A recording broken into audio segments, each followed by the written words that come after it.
Good afternoon or good evening. I am jumping right into Genesis chapter 43 of the King James and Message version as soon as I can bring it up. Might have to get my physical copies today if it doesn't. Okay, everything's coming together here. Okay, so this is Genesis chapter 43, King James Version. And the famine was sore in the land, and it came to pass, when they had eaten up the corn which they had brought out of Egypt, their father said unto them, Go again, buy us a little food. And Judah spake unto him, saying, The man did solemnly protest unto us, saying, Ye shall not see my face, except your brother be with you.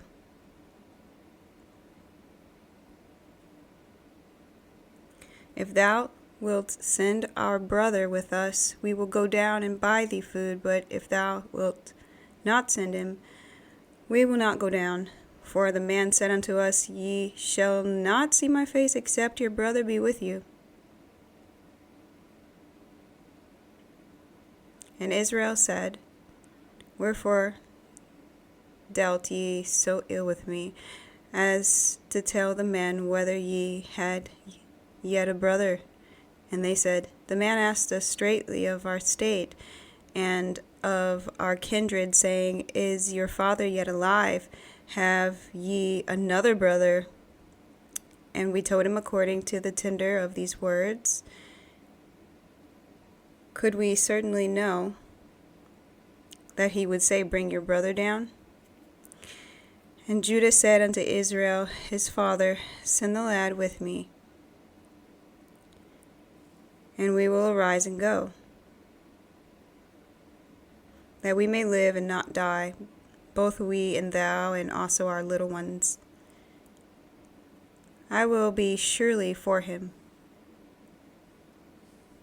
Of our hand shalt thou require him. If I bring him not unto thee, and set him before thee, then let me bear the blame forever. For except we had lingered, surely now we had returned this second time. And their father Israel said unto them, If it must be so, do this: take the best fruits in the land in our vessels, carry down the man a present, a little balm and a little honey, spices and myrrh, nuts and almonds, and take double money in your hand, and the money that was brought again in the mouth of your sacks, carry it again into your hand. Peradventure it was an oversight.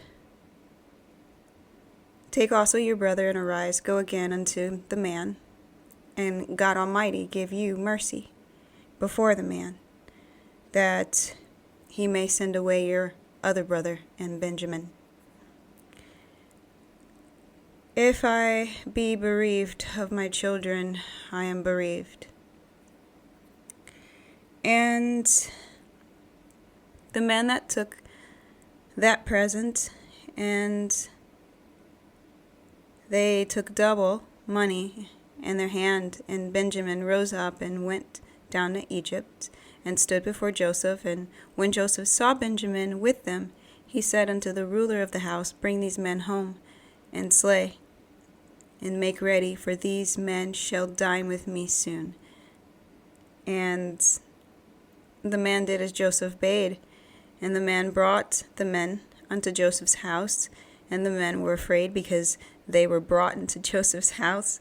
And they said, Because of the money that was returned in our sacks at the first time we are brought in, that he may seek occasion against us, and fall upon us, and take us for bondmen and our asses. And they came near to the steward of Joseph's house, and they communed with him at the door of the house, and said, O sir, we came indeed down at the first time to buy food. And it came to pass, when we came to the inn, that We opened our sacks, and behold, every man's money was in the mouth of his sack, our money in full weight, and we have brought it again in our hand, and other money have we brought down in our hands to buy food. We cannot tell who put our money in our sacks. And he said, Peace be with you, fear not, your God, the God of your father, hath given you treasure in your sacks. I had your money, and he brought Simeon out unto them. And the man brought the men unto Joseph's house, and gave them water, and they washed their feet, and gave their asses provender, and they made ready the present against Joseph, came at noon. For they heard that they should eat bread there. And when Joseph came home, they brought him a present, which was in their hand into the house, and bowed themselves to him to the earth. And he asked them of their welfare, and said, Is your father well, the old man of whom you spake?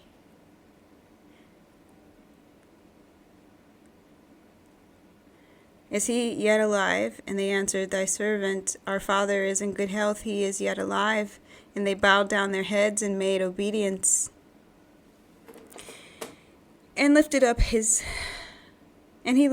eyes and saw his brother Benjamin, his mother's son, and said, Is this the younger brother of whom ye spake unto me?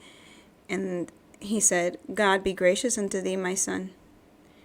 And Joseph made haste, for his bowels did yearn upon his brother, and he sought where to weep. And he entered into his chamber and wept there. And he washed his face, went out, and refrained himself, and said, Set on bread. And they set on for him by himself, and for him by themselves, and for the Egyptians which did not eat with them by themselves,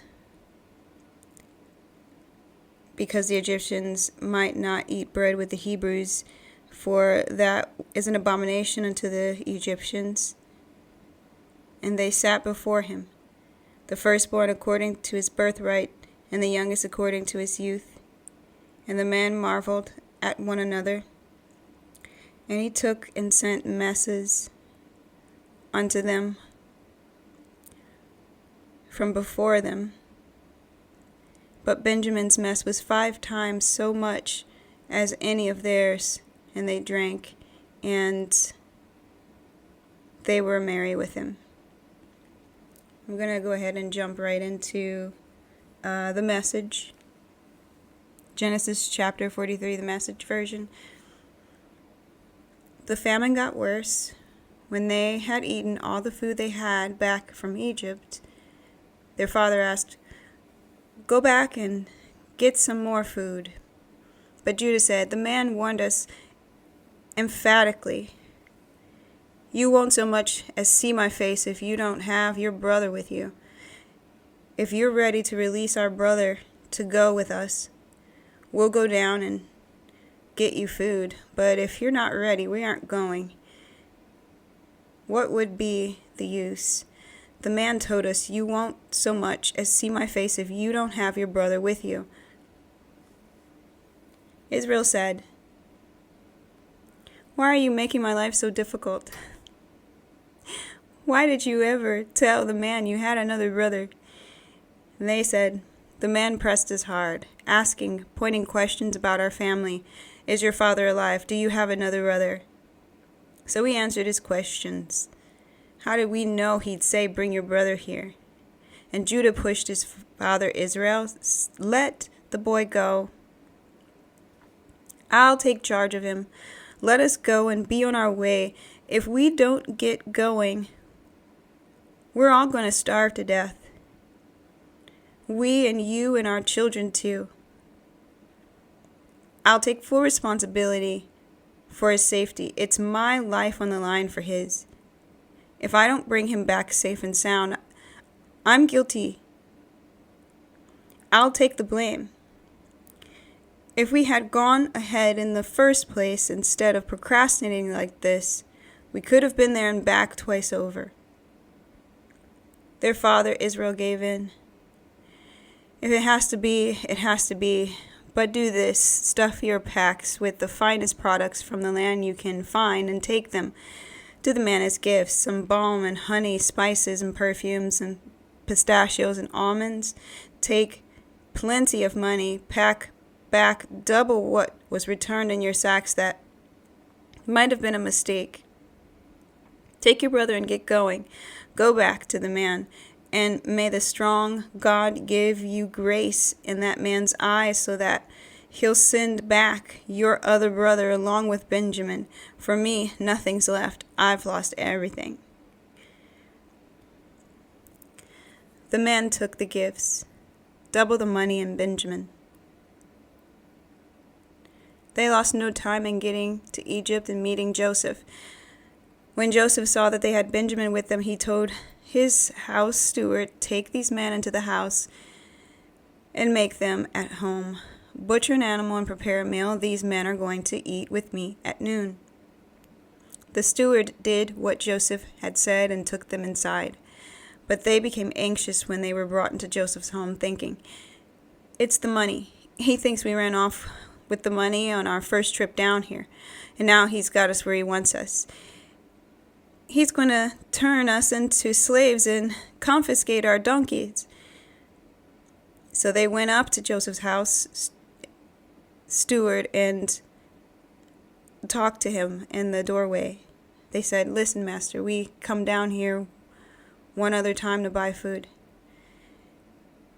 On our way home, the first night out, we opened our bags and found our money at the mouth of our bag, the exact amount we paid.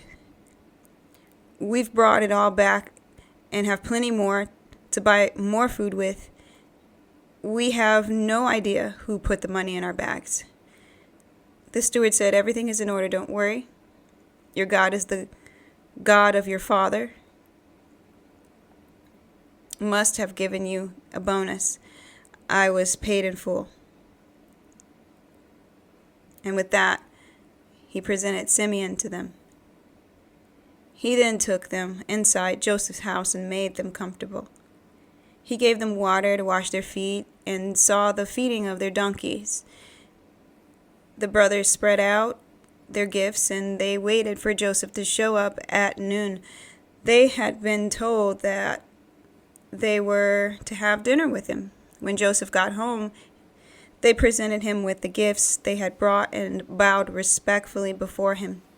Joseph welcomed him and said, and your father, whom you mentioned to me, how is he? Is he still alive? They said, yes. Your servant, our father, is quite well, very much alive. And they again bowed respectfully before him. Then Joseph picked out his brother Benjamin, his own mother's son.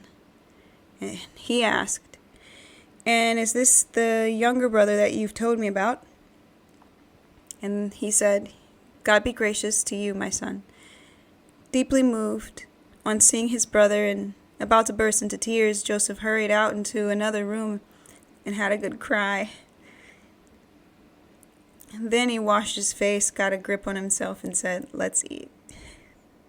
Joseph was served at his private table, and the brothers off by themselves and the Egyptians off by themselves. Egyptians won't eat at the same table with Hebrews. It's repulsive to them. The brothers were seated facing Joseph, arranged in order of their age, from the oldest to the youngest. They looked at one another, wide-eyed, wondering what would happen next.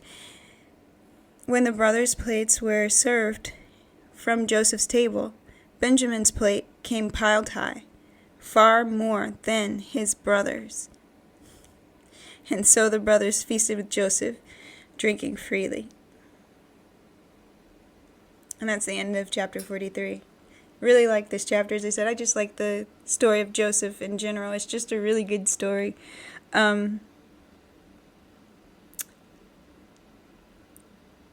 just looking at the King James Version before I say anything. It's really interesting that a lot of time had passed. A lot of time passed before they went back that second time to get more.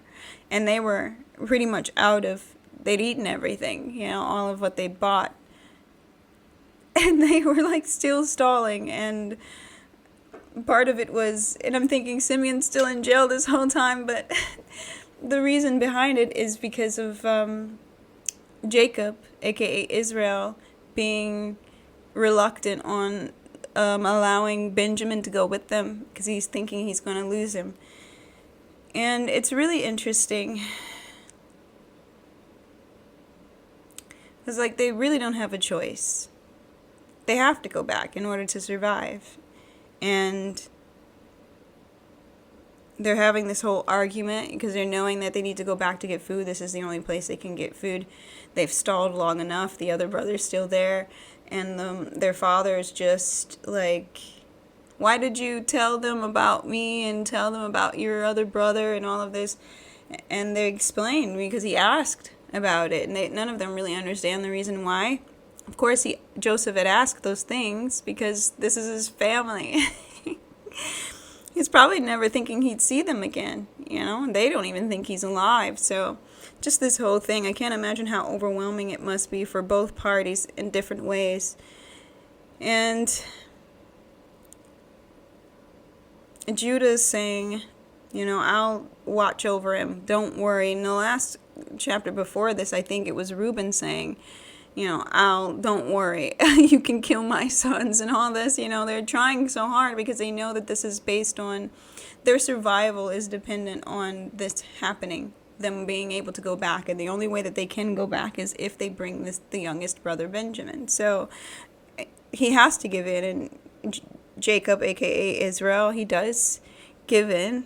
And he's just sad. He's just like, I've lost everything, I just don't have anything. And it's kind of true. He's had a pretty tough life. He's got some extraordinary moments in his life for sure that we've read about. But he's also been tricked a lot and taken advantage of a lot. And his favorite wife died, which is significant. And his favorite son died. I wish he didn't have favorite things like that, but, we're just going to go with it. These favorites of his is past. He just lost his son, Simeon. There's this great famine in the land where they're starving to death, and now he's afraid he's going to lose, I guess, the last thing that's truly important to him, which is Benjamin. He's got a lot of other blessings aside from that. I mean, he's got all these gifts that they're packing up, to soften this guy's heart, Joseph, that they don't know is Joseph. And he's got a whole new name, Joseph. He's got like an Egyptian name and everything. So, I mean, they don't recognize him and they think that he's dead. And Jacob, aka Israel, is sending them all these gifts, perfume and myrrh and nuts and all these things. He's extremely blessed, even though he's lost a lot of things that are important to him. He still has so many things. He's got all his other sons, so many sons. He's got these things that he's able to give as gifts. He's got money to afford to buy from this official of Egypt, which is his son that he doesn't know is his son yet. But I mean, he does have things to be really grateful for. His life, just so many things. But I get it. Because I think a lot of people, but some more than others, we've experienced loss and all kinds of things that just can kind of take you out of wanting to live in the present, or just take your joy, because the things that brought you joy or that you enjoyed the most are gone, and it just makes everything else seem not as bright or important anymore. I understand that, but I've also learned to understand that despite those things happening to you, you can still find joy. You can still be happy. you can still be content and grateful. And for me, it took a good number of years for me to get to that point. But my happiness is in God. It's just in a place. It's just like, Jesus says, or store your treasures, in heaven, where they're not going to, be, I don't know what the exact, let me see. I'm getting off course here, but it's a really good verse.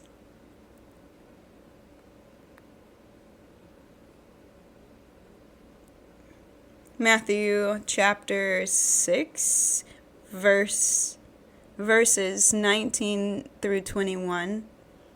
Let me see if I can find it. Do not lay up for yourselves treasures on earth, where moth and rust destroy, and where thieves break in and steal.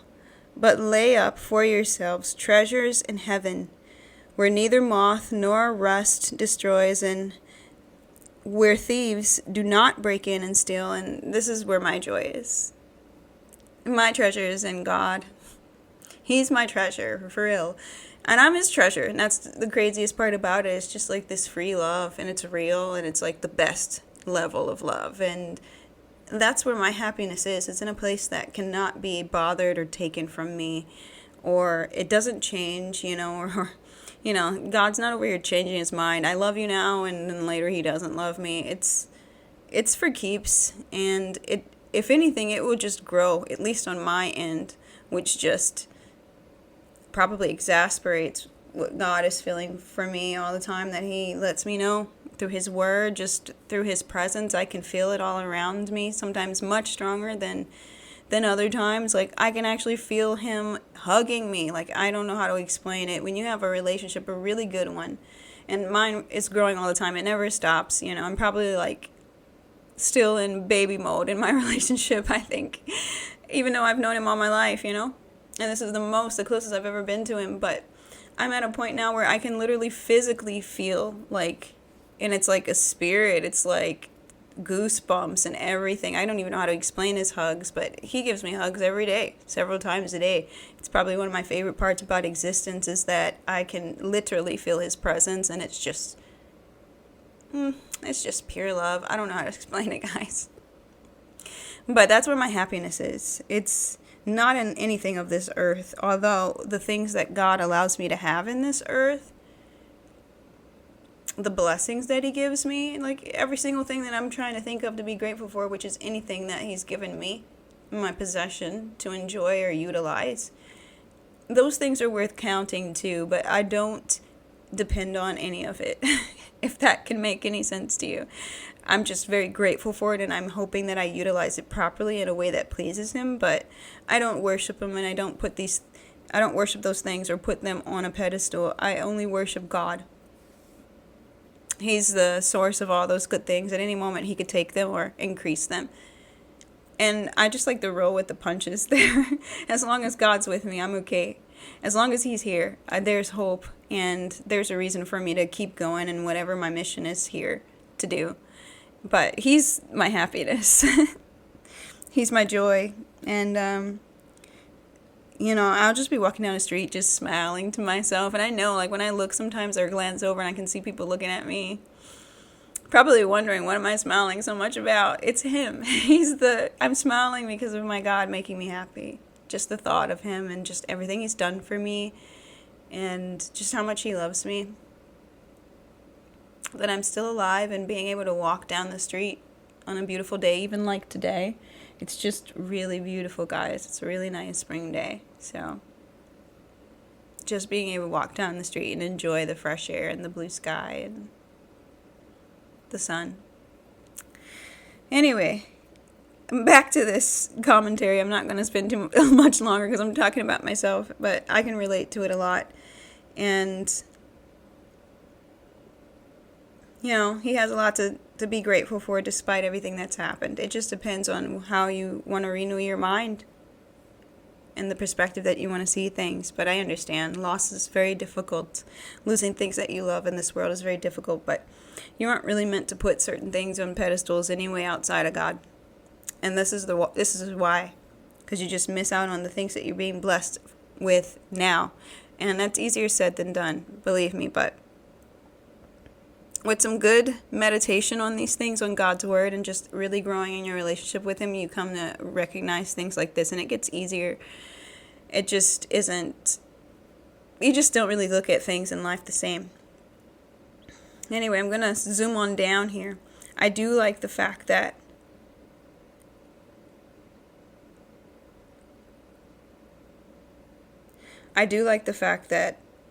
Israel puts God in here. Jacob. In verse 14, he says, "And God Almighty give you mercy before the man, that he may send away your other brother, and Benjamin. If I be bereaved of my children, I am bereaved." He's just kind of like, reminds me of Esther, if I perish, I perish, or, or Jesus, not my will, but your will. It's just kind of surrendering to the situation. And you got to be like that a lot in life. I'm in a stage, man, when I tell you this stage I'm coming out of, and yes, I am definitely coming out of it. I can feel it in all the ways. Coming out of a situation where you feel like you don't really have much control, and it was not pleasant. It was some of it being horrific or just a complete life nightmare. You just kind of give in to God's will eventually, because you know that none of us, even though we have free will, none of us are really in control of anything here. Doesn't matter what illusion you want to give yourself or that others give you. God's the only one truly in control, despite us doing as we please or whatever we choose, good or bad.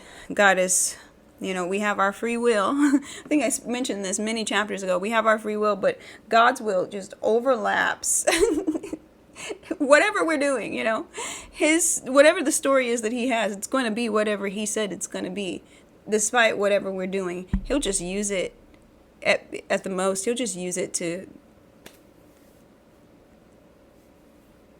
make his will happen. He'll just use it for the storyline. It's like that saying as well that I mentioned some who knows chapter. He uses, for the good of those who love him. He's what is that? I can't just say these things and not give it to you properly, so I'm sorry. Let me just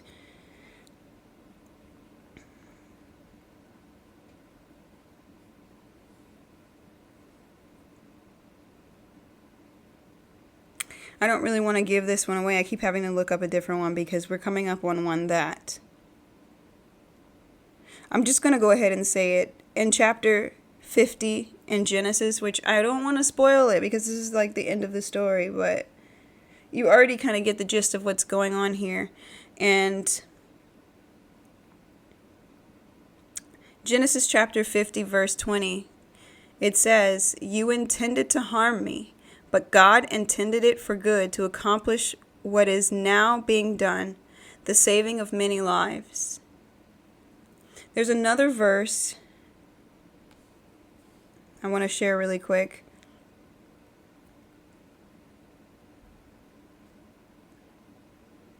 Romans, and I've mentioned this probably a couple of chapters ago, but I'm going to mention it again because it's just something really, when you're with God, you really need to keep this stuff in mind. God's promises are so true, guys. And if you can just grasp it, you're walking with him. You can't be just doing your own thing and think that this is going to work out for you. You got to actually have a relationship with him and be walking with him for this stuff to work out like how he promised. Because the promises are for his children, the ones who choose him and abide in him. Romans 8, chapter 28. I've mentioned this one before, but I'm going to read it again because I really want you to just really absorb this. It says, I'm bringing it up right now, and it's kind of giving me a hard time a little bit. "And we know that all things work together for the good to them that love God, to them who are called according to his purpose." He's got your back if you're with him. Even if it looks like you're in a storm and things are just falling apart. And this is a good example of this story we're in now about Joseph. Not just Joseph's story, but now his family. It just looks like everything's going wrong. You can hear the heartbreak in Jacob/Israel. Like, just things are just going wrong to the point that he's just giving in to God and going, whatever's going to happen, if I be bereaved of my children, I am bereaved. Like, he's just giving into it because there's no choice. He has to give into this will of how it's going, recognizing that he really just doesn't have any control over anything, but God does. And in chapter 43, verse 14, he says, "And God Almighty give you mercy before the man, that he may send away your other brother Benjamin, your other brother Simeon and Benjamin." He's just hoping to get his, that this goes right and he gets his son back, and that the other one, Simeon, that's been in jail, that one also returns, that they can be blessed. He's having to give in to that. He doesn't know what's going to happen, but he's having to put all of his trust in God, which is what he should have been doing in the first place during all of this, instead of just trying to hold and control, and, his family is starving because of his fear. And it's hard to say, because when you're faced with things you don't want, or things that seem unsafe, or just things that seem like it's going to rob and steal and things from you, you just have to take the risk sometimes. When it comes to situations like this, you have to be willing to trust God with your life. And I mean, not just with your physical life, but the things that are going on in your life. You have to be able to give it to him and really trust him. You have to be willing to walk with him and choose him, not just when things are bad either. Like, really, God be a big part of your life, center of your whole life, forever and ever. You don't have much to worry about then. Even if you have human moments where you do start to worry, you just have to remind yourself of verses and promises like these that I just read you, that he's going to work things out for you for the good of those who love him, and that he's going to use when people intend to do you harm, that God, it doesn't matter about whoever's free will, whoever want to do you good or bad or whatever they're doing. God's will overlaps everything, and he's going to use whatever's going on, even if someone's trying to backstab you, or they did. He's going to use that to help you. He's going to use that to work out in your favor. So things like this also gives me joy, because I know, like, God's got my back, and I've been through so much. The things I want to tell you guys, that I'm waiting for him to let me know that it's okay. He's had my back so much. There's some of the, worst heartache, soul-breaking situations, pure nightmares that didn't just last like a moment or a day, but that went on for a big chunk of my life, like a third of it, something like that, where it was just tough. I just didn't really see the point for a long time. What was the point of life if it was just going to be people doing some of the things that they did to me? And God really changed my perspective on a lot of things. He made it possible for me to forgive, but he also made it possible for me to just love these people anyway. And also love myself, despite how people tried to make me feel about myself, which a lot of it was negative. And it just wasn't the reality. And reading God's word, getting to know God on a deeper level than I ever have, has taught me so much of that. And that's why I'm encouraging you guys. And it's why I'm here. God told me to read this stuff, so I'm reading. But I'm also realizing, not only is it helping me to read, but it's for people out there to really start understanding who God really is. This isn't just, reading for fun or reading just to say that you did. But, this book tells you so much about God, not just his relationship with us or the human nature or the story and history of this world, but it tells you about his character, really who he is and what he's like, and his ways, and why things are the way they are, and why he has these laws and rules that people who are not walking with God or don't know him think are too strict. No, these things are to really keep us out of trouble, but I digress. I keep getting off subject a little bit. In the end, they do go, and when Joseph sees the younger brother Benjamin there, I can't imagine what he must have felt. He didn't think he was ever going to see them again, and all of a sudden he sees them, and that just must be so overwhelming. You thought you'd never see them again, and it was painful how they did you, and it was painful what you went through afterward because of what they did. And then all of a sudden God brings it all back around. I can't imagine that. I can't imagine that. He cried. He actually cried. But he also had them in his home, for a feast. So I can only imagine they must be really confused. But, I mean, you can see that his love for them and his dream again is coming into fruition. They're bowing down repeatedly. They bowed down when they saw him the first time. Now they're bowing down repeatedly during this time. Probably seeking mercy because they think they're in trouble. And it's their fault that they think that. Because of what they did, they feel guilty. And that thing that they did a long time ago never left them. And it's true, like I said in the last chapter, people who do really dastardly things that they know 100% is just blatantly cruel and disturbing and wrong. That doesn't ever leave them, especially if they never make it right or fix it or something. They just go on with their life, supposedly. That stuff goes with them. You know? Some people take that to the grave in their heart and their soul, keeping it in there. It's not a good way to go, guys. If you can, try your best to make it right. The best you can. So you don't have to carry that burden or live a lie. What's the point of living if it's not even the truth? If you got this whole dark secret, that nobody talks about or that, you sweep under the rug, but it's not really under there. It's in your heart, in your everyday, in your mind, what you did. So, you can see their guilt and their confusion, and you can see Joseph's love, but you can also see the pain of all this, what it's done. He's living really well now, but when he went and he cried, I felt this pain, man. I was happy for him, but I also felt this pain because, these people did him so wrong. He loves them. You can see that he still loves them so much. He's treating them. He's really treating them. He's returning the money to them and filling their sacks. And then when they come back, he's making this big dinner for them. He's about to reward them. He loves them. Even though it seems like he's being harsh to them, he never hurts them. It's just really the guilt of those brothers that's really harsh. They're the guilt that they've placed upon themselves based on what they did. That's where all this fear and stuff is coming from that they're experiencing.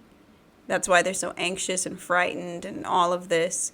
It's all because of what they did to Joseph those 13 years ago.